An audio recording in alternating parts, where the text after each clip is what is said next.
Parigi MLA Rammohan Reddy గారు ఉన్నారు నాతో పాటు. హరీష్ రావు సవాల్ చేస్తున్నారు, రేవంత్ రెడ్డి కావచ్చు మీకు కావచ్చు, గన్ పార్క్ దగ్గరికి రమ్మంటున్నాడు. ఇద్దరు కలిసి ఒట్టేద్దాం అమరవీరుల సాక్షిగా, ఎవరు రాజీనామా చేస్తారు, అసలు మీరు చేసిన తెలంగాణలో గెలిచిన తర్వాత మీరు ఏం చేశారు, ఇలాంటివి మాట్లాడుతున్నారు. ఏం చెప్తారు, ఒప్పుకుంటారా సవాల్కి? తెలంగాణ రాష్ట్ర ప్రజలు తెలంగాణ రాష్ట్రం వస్తే నీళ్ళు వస్తాయని, తెలంగాణ రాష్ట్రం వస్తే నిధులు వస్తాయని, ఎస్సీ ఎస్టీ బీసీలు బతకడానికి నియామకాలు వస్తాయని చెప్పి నిరుద్యోగ యువకులు ఉస్మానియా యూనివర్సిటీ, కాకతీయ యూనివర్సిటీ, ఇట్లా పాలమూరు యూనివర్సిటీలో ఎన్నో ఉద్యమ కార్యక్రమాలు చేసి తెలంగాణ రాష్ట్రాన్ని తీసుకొస్తే 7 లక్షల కోట్ల రూపాయలు అప్పు చేసి రాష్ట్రాన్ని విధ్వంసం చేశారు బీఆర్ఎస్ పార్టీ వాళ్ళు. జీతాలు కూడా ఫస్ట్కి ఇచ్చేది 15వ తారీఖు ఇచ్చే పరిస్థితి తీసుకొచ్చారు. అసలు ఫస్ట్ వీక్ లోపల కరెంటు బిల్లులు కట్టాలన్నా, పాల బిల్లులు కట్టాలన్నా, పేపర్ బిల్లులు కట్టాలన్నా, స్కూల్ పిల్లల ఫీజులు కట్టాలన్నా కట్టలేని పరిస్థితి చేసింది బీఆర్ఎస్ ప్రభుత్వం. రాష్ట్ర ప్రజానికం ఉద్యోగులందరూ కూడా ఇది గుర్తించి మొన్న జరిగినటువంటి ఎన్నికల్లో గుణపాఠం చెప్పి 3-4 నెలలు కూడా కాలేదు, 15 రోజుల నుంచే షురు చేసిర్రు. పడేస్తాం, ప్రభుత్వాన్ని పడేస్తాం. అరే ఎక్కడి నుంచి పడేస్తారా మీరు?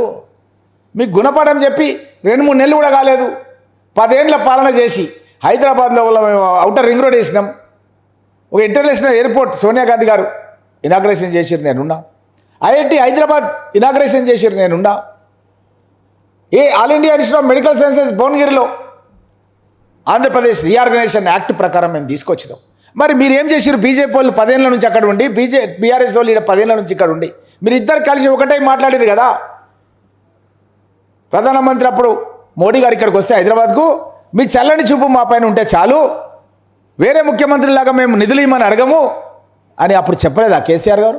పక్క రాష్ట్రం కర్ణాటకలో మా కాంగ్రెస్ ప్రభుత్వాన్ని కూలదోసి మీరు అక్కడ యడ్యూరప్ప లాంటి ఖైదీని తీసుకొచ్చి, జైల్లో ఉన్నటువంటి వ్యక్తిని తీసుకొచ్చి మీరు ముఖ్యమంత్రి చేస్తే ఆ ప్రజలు మళ్ళా గుణపాఠం చెప్పి మా కాంగ్రెస్ ప్రభుత్వం ఒక బీసీ నాయకుడిని సిద్ధిరామయ్యని మేము ముఖ్యమంత్రిగా చేయలేదా?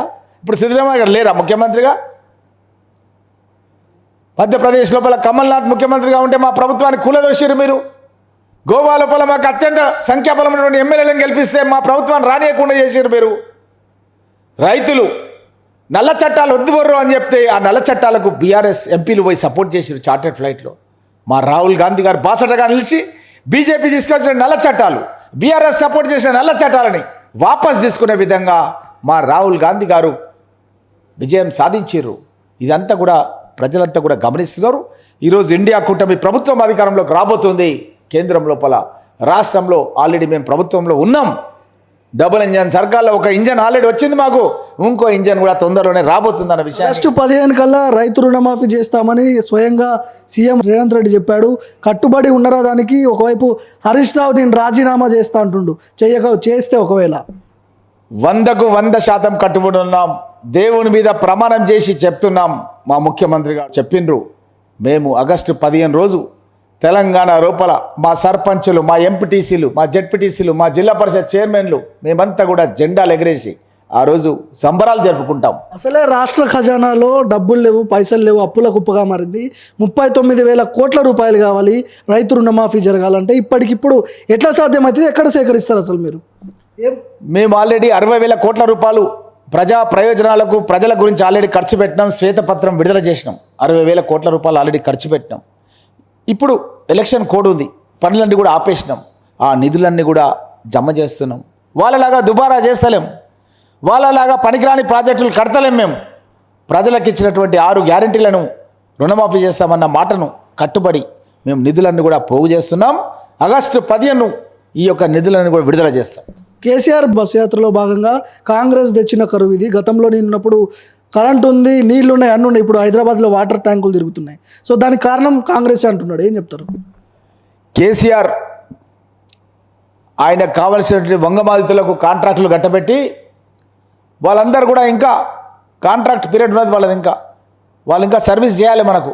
కానీ వాళ్ళంతా కూడా కావాలని పారిపోయి కుమ్ముకైపోయి ఆ మోటార్లన్నీ ఖరాబ్ అవుతున్నాయి. మేము మోటార్లన్నీ రిపేర్ చేయించి మేము డ్రింకింగ్ వాటర్ ఎవరికి ఇబ్బంది లేకుండా ముఖ్యమంత్రి గారు నోడల్ అధికారాన్ని, సెక్రటరీ స్థాయి అధికారాలను కలెక్టర్ల పైన పెట్టి నిధులు మంజూరు చేసి ఎక్కడ ఎవరికి మంచినీటి కొరత రాకుండా, విద్యుత్ కొరత రాకుండా ఎప్పటికప్పుడు సమీక్షలు చేస్తూ మా ఎమ్మెల్యేలకు ఆదేశాలు ఇస్తూ మా ఎమ్మెల్యేలకు 10 కోట్ల రూపాయలు ప్రతి నియోజకవర్గానికి స్పెషల్ ఫండ్ ఇచ్చిండు. ఎక్కడ బోర్ వేయాలన్నా ఎక్కడ నీళ్లు లేకున్నా మీరు ఈ ఫండ్ పెట్టండి అని చెప్పి మాకు ఆదేశాలు ఇచ్చిండు. నేను పరిగి నియోజకవర్గానికి 2 కోట్ల రూపాయలు నిధులు కేటాయించి ఎక్కడ బోర్ కావాలన్నా ఎక్కడ మోటార్ కావాలన్నా ఎక్కడ రిపేర్ కావాలన్నా పైప్ లైన్ కావాలన్నా అక్కడ రిపేర్లు చేయిస్తున్నాను. కాబట్టి ఎక్కడ కూడా అలాంటి ఇబ్బంది లేదు అన్న విషయాన్ని స్పష్టంగా తెలియజేస్తాను. లోక్సభ ఎన్నికల్లో లబ్ధి పొందడానికే ఇలాంటి హామీలు ఇస్తున్నాడు అనే ఒక చర్చ కూడా ఉంది. ఏం చెప్తారు? శాసనసభ ఎన్నికల తర్వాత లోక్సభ ఎన్నికలు రావాల్సిందే. శాసనసభ ఎన్నికల్లో మేము గెలిచినాం. లోక్సభ ఎన్నికల్లో గెలవడానికి మా మేనిఫెస్టో ప్రకటించినాం. మరి వాళ్ళ మేనిఫెస్టో ఏముందన్నది ప్రజలందరూ కూడా చూసిర్రు. రామ్మోహన్ రెడ్డి గారు మీరు 100 రోజుల్లోనే 6 గ్యారెంటీలు అమలు చేస్తామని చెప్పారు. 100 రోజులు దాటిపోయింది. ఏం చెప్తారు దాని గురించి? 100 రోజుల్లో మేము చేయాల్సినటువంటి పనులు మేము ఆల్రెడీ చేస్తున్నాం. ఆల్రెడీ మహిళలకు ఆర్టీసీ బస్సులో ఉచితంగా ప్రయాణం కల్పించినాం. 35 కోట్లు జీరో టికెట్లు చించడం జరిగింది. 35 కోట్ల మహిళలు ప్రయాణం చేయడం జరిగింది. అదేవిధంగా ఎవరికైనా ఒక హార్ట్ అటాక్ వచ్చినా ఒక కిడ్నీ రోగం వచ్చినా కోటీశ్వరులు వైద్యం చేసుకునే కార్పొరేట్ హాస్పిటల్లో సైతం 10 లక్షల రూపాయల వరకు రాజీవ్ గాంధీ ఆరోగ్యశ్రీ అనే పథకం పెట్టి ఆ పథకం ద్వారా వాళ్లకు ఇబ్బంది లేకుండా చేసే కార్యక్రమాన్ని మొదలుపెట్టినాం. అదేవిధంగా 3500 ఇండ్లు ప్రతి నియోజకవర్గంలో ఎమ్మెల్యేలకు ఇచ్చి సమాజంలో అట్టడుగు వర్గాల వాళ్ళకు నీడలేని వాళ్ళకు ఇండ్లు కట్టించే కార్యక్రమాన్ని స్టార్ట్ చేసినాం ఆల్రెడీ. ఇది కాకుండా మహిళలకు గ్యాస్ సిలిండర్ 500 రూపాయలు వేయడానికి 18 లక్షల మందికి ఆల్రెడీ జమ చేసినాం. మిగతా వాళ్ళకి చేస్తున్నాం. ఎన్నికల కోడ్ వచ్చి అక్కడక్కడ ఇబ్బంది అయింది. కరెంటు కూడా 700 రూపాయల వరకు 200 యూనిట్ల వరకు ఉచితంగా కరెంట్ ఇచ్చే కార్యక్రమాన్ని స్టార్ట్ చేసినాం.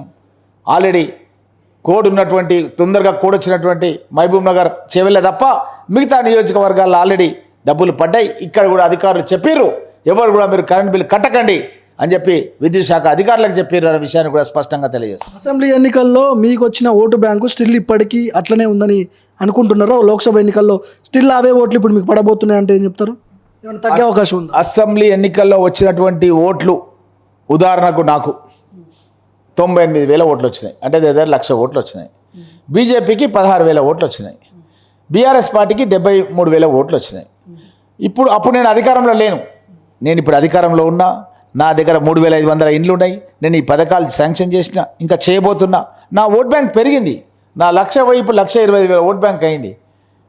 కాబట్టి పెరిగింది. అంటే నేను ఎందుకు అడుగుతున్నా అంటే క్వశ్చన్ 3 నెలల్లోనే కాంగ్రెస్పై వ్యతిరేకత పెరుగుతుందని బీఆర్ఎస్ వాళ్ళు ఆరోపిస్తున్నారు.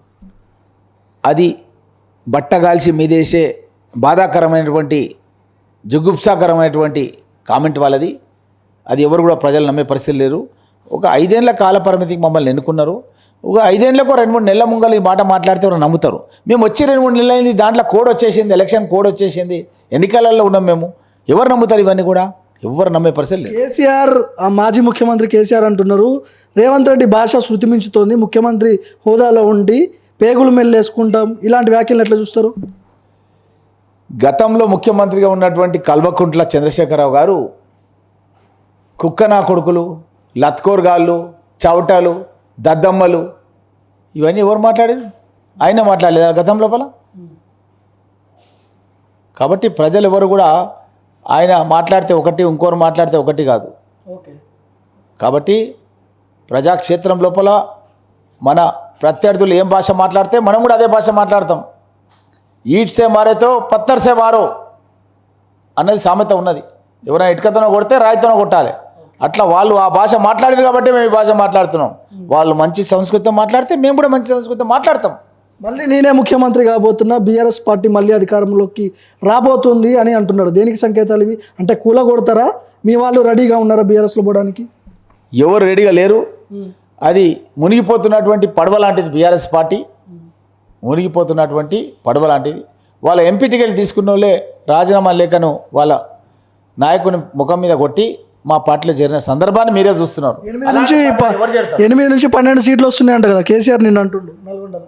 వాళ్ళ ఎంపీ టికెట్లే వద్దురా బాబు అని చెప్పి ఆయన ముఖాన కొట్టి వస్తే ఎక్కడి నుంచి ఎంపీ టికెట్లు వస్తాయి? ఒక్క సీటు కూడా వచ్చే పరిస్థితి లేదు BRS party. Okay, so still కట్టుబడి ఉన్నారా రైతు రుణమాఫీకి? ఫైనల్గా చెప్పండి, చేసే అవకాశం ఉందా? తప్పకుండా 100కు 100% 15 ఆగస్టు రోజు మనం దేశ స్వాతంత్ర వేడుకలను ఎంత ఘనంగా జరుపుకుంటామో ఆ రోజు రైతు దినోత్సవంగా మేము జరుపుకుంటాం. రైతు సంక్షేమ దినంగా మేము జరుపుకుంటాం. సో ఆగస్టు 15 లోపల ఖచ్చితంగా రైతు రుణమాఫీ చేస్తా అని ముఖ్యమంత్రి రేవంత్ రెడ్డి ఆయన మాట్లాడిండు. హరీష్ రావు కూడా సవాలు విసిరిండు, ఖచ్చితంగా 15 ఆగస్టు లోపు చేయకపోతే చేస్తే ఖచ్చితంగా నిన్ను రాజీనామా చేస్తా అని హరీష్ రావు కూడా మాట్లాడిన పరిస్థితి.